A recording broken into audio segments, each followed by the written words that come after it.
So the next day I really should have done a proper outdoor walk around, but I was so keen to see what I'd actually bought, I just stuck it straight into the garage. Sorry about that.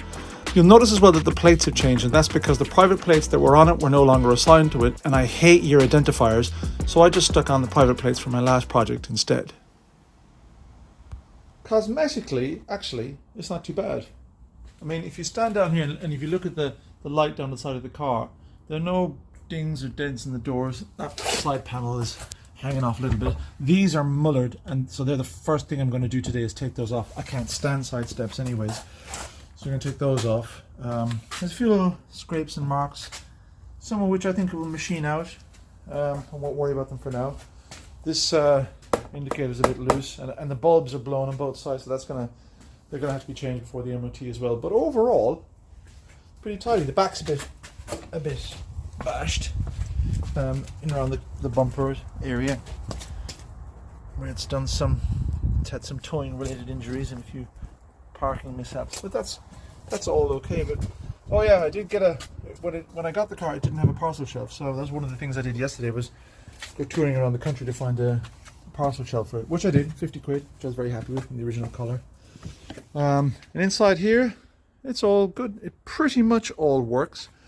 The steering wheel goes in and out but doesn't go up and down, and that's often caused by a seized motor, so I need to get in and have a dig around, see if I can fix that. Not an urgent thing, but pretty much everything else works pretty well in there. The little piece of trim around the electric seat switches, that's broken, but I have that.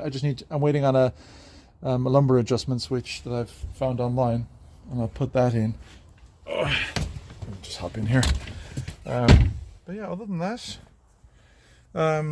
fires up well. Your suspension seems to be working fine. The heater works, the heated seats. The headlining is a bit saggy. You know, nothing that you wouldn't expect really of a 20-year-old Range Rover. But before I go nuts getting everything fixed up, let's get it through the MOT and see where we're at. So one side step has been successfully removed.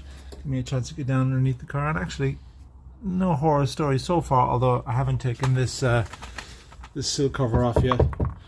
That may unearth some horrors. One thing that makes me a little unhappy is taking the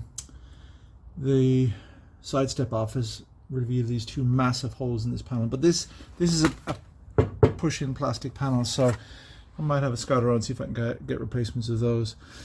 But yeah, I had a bit of an aha moment earlier on.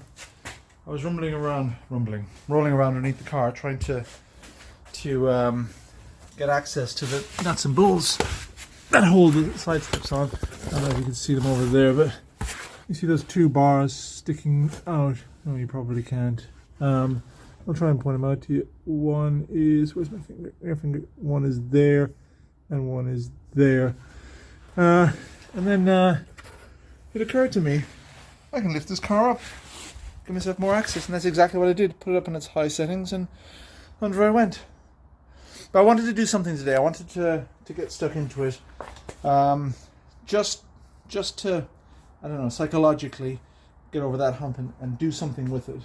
So getting the side steps off, it's quick and easy, and well, not quick and easy, actually it's more of a faff than you really need to be because everything's rusted, but it's relatively straightforward and low risk, and it just means I've started. I've put my hands on it and the work has begun, and that's making me feel good. Well, side step number 2 is off, but my was it a faff. I actually had to cut one of the legs off because where's my little light gone? Where's my light gone? Oh, there it is. Because the bracket that holds it on, I'll put the light here, is very, very tightly. The nuts and the bolts that hold it on are very tightly. I'm trying to show you this as best I can. I don't know if I've even showed you or not, but they are right up against this cylinder, which I assume is for related to hydraulics or something. I'm not sure entirely, but what I did know was there was absolutely no way I was taking getting in there and trying to take those off and messing with this. I just cut it, and the grinder went through most of it, and I had to hack the last bit off, so a bit of effort. But it's parallel with the fuel tank, so as you drive along, it won't be seen. But I have to say, I know it's up in its haunches at the moment, but I have to say it just looks so much better without that step. It looks more like the original, more purposeful. I do have to put the panel here in the front. Look how much crud got trapped underneath that thing. I don't know, but it wouldn't be beyond the realms of possibility for a large part of the reason for the rust around the back doors being stupid things. But anyway, so now that that's off, I can go back here, and get a proper look at this rust without getting in the way. So my next job now will be to take this panel off. Hopefully that will be straightforward, just a few bolts, and then get a proper look at what's waiting for me in there. That's the big one. Well, I've gone a little bit further actually than I'd intended. I took the sills off because they're only plastic and they're only held on with little clips.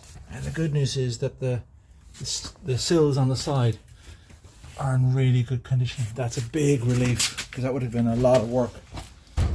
The bad news is though that rust spot I have here is pretty spectacular. It's I'll get my light. I've got to get in there, clean all that up in there, rust proof it, strengthen it all, fold it all back together, make sure it all joins and meets. There's quite a bit of tidying up to do in there. There's also a bit of surface rust here on the wheel arch, but I'm kind of inclined to just leave that for now and just focus on this bit and getting it through its MOT. So a little bit of curvature in the panel up here, so again I might just flatten that out. It doesn't need to be a particularly brilliant repair, it needs to be a proper repair. I mean, it needs to do the job. It can't be a horrible bodge, but it doesn't need to be absolutely perfect, because as you can see, when you close the door it all disappears.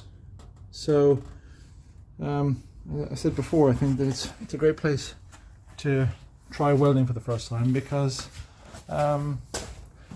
we tucked away under the door panel when you close it. Let's have a quick look at the other side. I'm not going to take the panel off the other side tonight.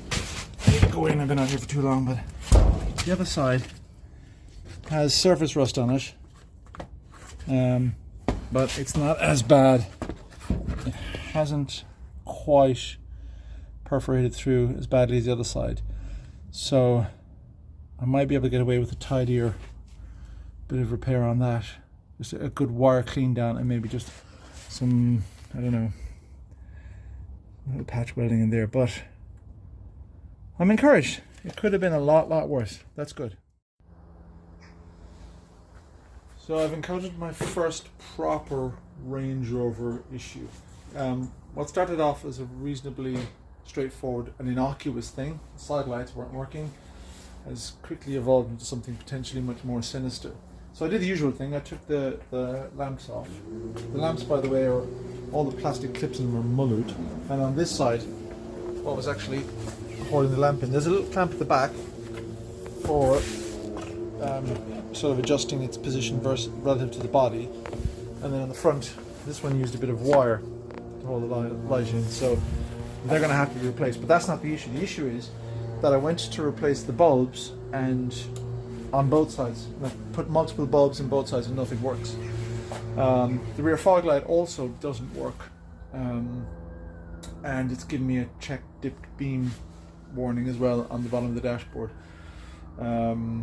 They work, but all of this, doing a little bit of research online, all of this points to it potentially being an LCM, a light control module problem, I think, which is a pain because it isn't just an ECU plug-in. You have to code it to the vehicle, and this is when bills start to mount up. And this is what people talk about when they talk about Land Rovers being expensive to run and troublesome. So there's lots of Landy and Rangy people that now follow my exploits. If any of you have any experience of this and want to get in touch, I would greatly appreciate it. Otherwise, I'll need to have a little think about how we do this in a cost-effective way, because this is potentially something that's going to keep happening to this old car, and I don't want to keep bringing it to specialists. And in any case, I can't bring it to them now at the moment because it doesn't have an MOT. I can drive to the MOT centre and back. So yeah, a bit of a sticky situation at the moment.